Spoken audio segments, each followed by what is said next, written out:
Do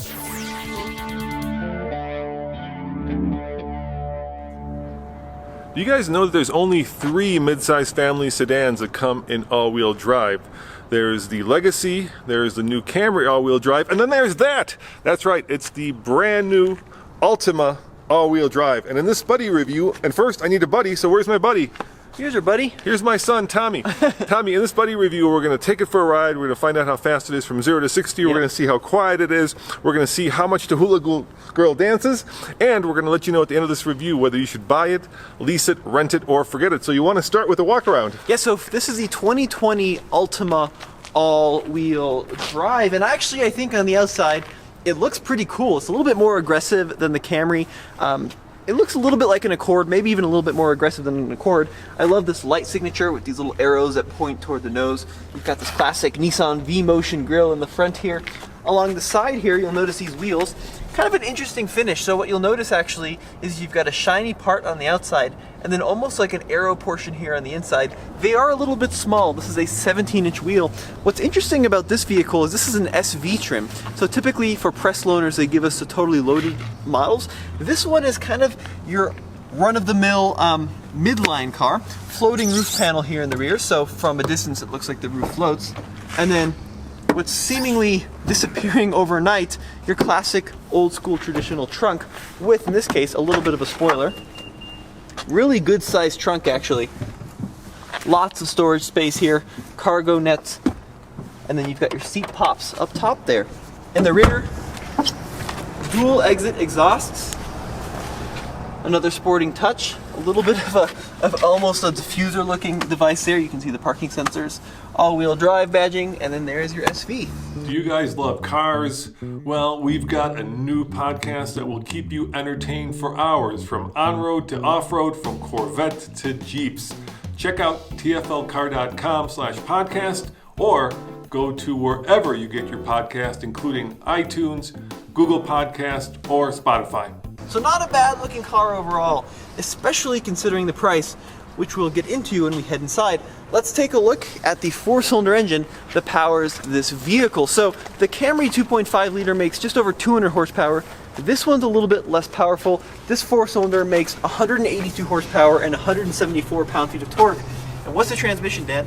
Oh gosh, what could it be? It's a Nissan. I'm going to go with a continuously varying transmission, or a CVT. Yeah, continuously variable transmission. And the all-wheel drive system in this car is a disconnectable type, which means when you're driving around every day, it's going to be front-wheel drive. When the front wheels slip, that's when it can send up to 50% of its power and torque to the rear axle. Yeah, you know, it's a dying segment, Tommy, in some ways. The mid-size family sedan, right? At one point there were like 14 different cars in it, and I think we're down to about 10, right? Because obviously the Chrysler 200 is gone, the Fusion is gone, Malibu's dying. The Malibu is gone, and so now you're left with what used to be the most popular segment in America, transitioning over to the crossover. So once upon a time, this would have been Nissan's most popular car. Now it's the Rogue. Once upon a time, the Camry would have been Toyota's most popular car. Now it's the RAV4. Same thing with Honda and the Accord CR-V. So it's interesting. Let's take a look on the inside. All right, Tommy, let's talk numbers. You got the Monroney right there. How much is this car? Well, first of all, I'm shortchanging the Altima 4 pound-feet of torque. Actually, it's 182 horses and 178 pound-feet of torque. And the total price in this vehicle is actually very reasonable, $32,495. Now you'll notice here that this is the 2.5 SV all-wheel drive sedan. The Altima all-wheel drive actually starts out in the S trim at just over $25,000 and goes all the way up to the Platinum trim, which starts at just over $33,000. So this is right in the middle here. It goes S, SR, SV, SL, and Platinum. This is the SV. And what do you think of the interior? You know, I like the interior. I mean, Nissan has done a very good job in updating it, making it look modern, making it look, you know, clean, making it look and function ergonomically in a way that is really understandable. You know, Nissan just provides a lot of value for money. The company is struggling, but one of the things that Nissan has always done has been to give you a lot of just good engineering for not a lot of money. And I think that theme carries throughout here. There's nothing like groundbreaking, right? There's nothing that makes me go, wow, this is incredible, right? It's still pretty much a sea of black. You know, some hard plastics, some soft plastics. This upright screen is fine. It's fine, Tommy. It doesn't wow me.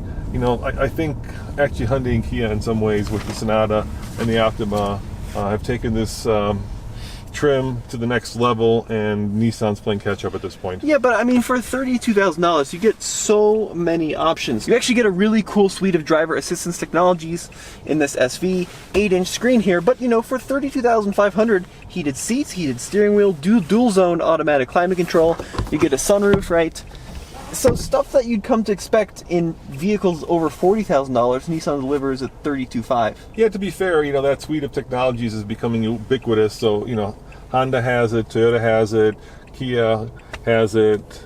Sure. Hyundai has it. Right. Yeah, and it's right there. There's a little button right there that lets me activate all that. What's the fuel economy? Because we're about to do a 0 to 60, and I want to know at least that I'm getting good fuel economy, because I'm suspecting this is not going to be a fast 0 to 60 at a mile above sea level. 26 city, Yeah, 36 highway, which is good. 30 combined. So pretty strong numbers, especially for all-wheel drive. And part of that is due to the fact that it can disconnect, you know, the rear axle completely and just run on front-wheel drive, which does help save fuel, even if it perhaps makes the all-wheel drive system a little bit less competent in the snow. Having said that, though, if you want to get like a Camry hybrid, or you know, maybe the new Sonata hybrid, those cars are getting almost 50 mpg now. Right. Which is pretty staggering when you think about it. They're not all-wheel drive, but nevertheless, they're still getting, what, maybe 30-40% better fuel economy in this car. And in the Altima lineup, there is a faster version, right? There is a turbocharged Altima you can buy. This one's just your standard 4-cylinder. All right, here I am merging onto the highway. Traffic is light, so we'll wait for the slow to reset and give it the beans. Floored. That's floored, dude. Oof. Oof, yeah, that's right, huh? Come on, that's 40. Still merging, 55. There you go. 60. Whoa, why don't you show them? 11.08. 540 feet to get to 60. Not all that quick, and a fair amount of CVT drone, so the compromise to that good fuel economy is somewhat poor 0 to 60 rating. Let's see how quiet it is in here at 55 miles an hour. And do me a favor, try a test. Do it with this open and closed. Let's see the difference. All right, so about 64 with that closed. Open up the sunroof shade. About 64, about the same as well. All right, well, there we have it. That's really good. You know, if you can get anything in the 60s, it's really good. Yeah. And to be in the low 60s, that's very quiet. And, you know, we always kind of complain about the CVT drone, but when you're just cruising down the highway, like there is no CVT drone, really. Yeah, and some of the manufacturers will actually tell you when you have these somewhat low horsepower engines, the CVT makes the best use of the small amount of power. Right. So even though it kind of drones, allegedly it will actually make it feel faster. Are you hungry, Tommy? I am hungry. All right, here we go. Please say or select a command. Navigation. You can interrupt the voice prompt and give a command immediately by pushing the talk switch. Say phone or audio to see more commands for each category. Additional commands are help, list commands, what can I... Navigate to Snarf's Sandwiches. You can interrupt the voice prompt and give a command immediately by pushing the talk switch. Say phone or audio. Canceling. Yeah. We're never going to get to Snarf's, Tommy. We're just never going to get there. Well, hang on. Yeah. We may have done something silly. What's that? I'm not sure this car even has navigation. Are you saying it doesn't have have it doesn't have navigation. Okay, well that was a futile test there. Wow, we're going to be roasted in the comments below. I forgot this is an SV. Yeah. Well, come on, dude. All right, let's try a different one. Here, okay, here, let's see if it'll turn up the heat. You don't have to do that. Just ready? Push button. Yep. Turn heat to 72.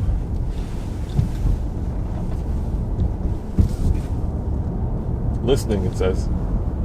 Tune AM 760. You can interrupt the voice prompt and give canceling voice recognition. You know what? Just use your phone. Yeah. That's the problem, right? Why would anybody pay? Let's say you got navigation, $2,000 for navigation, when you can just do it all on your phone. Exactly, and actually, you know, just hook up your phone. You don't need any of that. Now here we go on a rough road. We're gonna watch our hula girl dance here. Yeah, one is no dancing, 10 is a lot of dancing. The less dancing, the better. Exactly. I think she's doing really well, actually. She's not jiggling that much at all. Yeah, we're not to the rough road part yet. Hold on, this is still the good part. We're coming up right now where it says road work ahead. This is where it gets rough. I'm gonna hit the holes on purpose. Here we go. All right, let's see. Here we go. She did really well. I'm gonna give that like a 3. What would you say? I'm gonna give that a 3 as well. One of the benefits of the Altima is that it does have a soft ride. It means that it doesn't feel very sporty, but it's great in everyday use. So driving over potholes, it soaks them up like a breeze. I mean, this is a somewhat floaty but very comfortable sedan. Yeah, now it's not that roomy. Look at my head, dude. Yeah. You know, I'm a little bit taller than most people, but nevertheless, I hate when my hair hits the top of the ceiling. It just feels really uncomfortable. And it's probably because of the sunroof that takes like 2 inches away, but I just feel a little cramped in here. How about you? I'm doing okay, actually. Yeah? Not too bad. I really like these seats. So this is just a cloth seat material. The zero gravity seats, Tommy? I still feel the effects of gravity. Okay. But, you know, they're very supportive. Yeah. And they're actually, I think, very comfortable seats. So let's talk about some of the options this car has. Okay. Splash guards. Yeah. That's nothing. Yeah. Interior accent lighting. Yeah. Rear spoiler. Ooh. $420. There's not a lot of options on this SV, so the price is pretty reasonable, $32,500.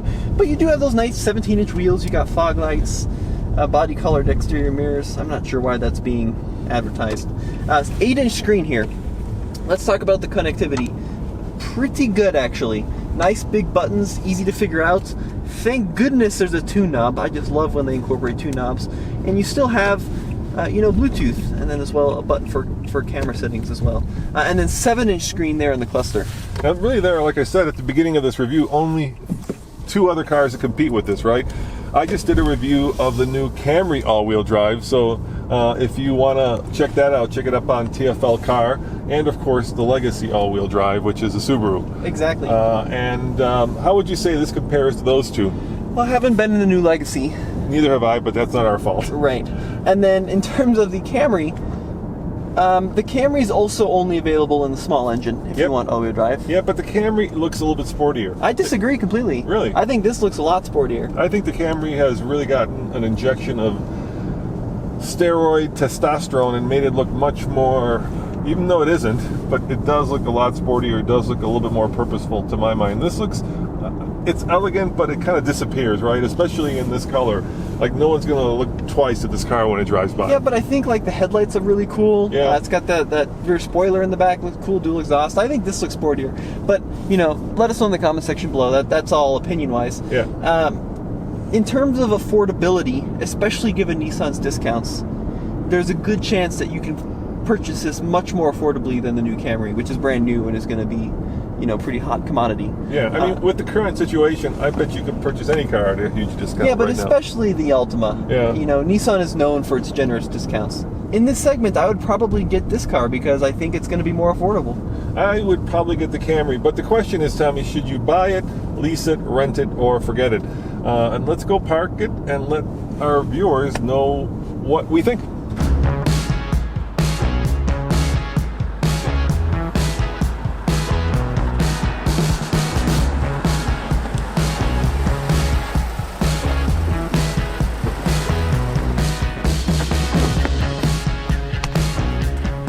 Alright guys, on the TFL scale of buy it, lease it, rent it, or forget it, I'm going to give it a barely lease it, and that's because it just offers a lot of value for money. But I will never give a CVT a buy it. Sorry Nissan, they're just no fun. They take the joy out of driving, and I know you guys hate us for knocking the CVT, but it's my opinion. There you have it. How about you, Tommy? I don't so much care about the CVT for fun in this car, but I care about it for longevity, so I'm also going to give it a lease it. Well guys, check out TFLcar.com for more news, views, and of course, real world buddy reviews. See you guys next time. Ciao. Bye.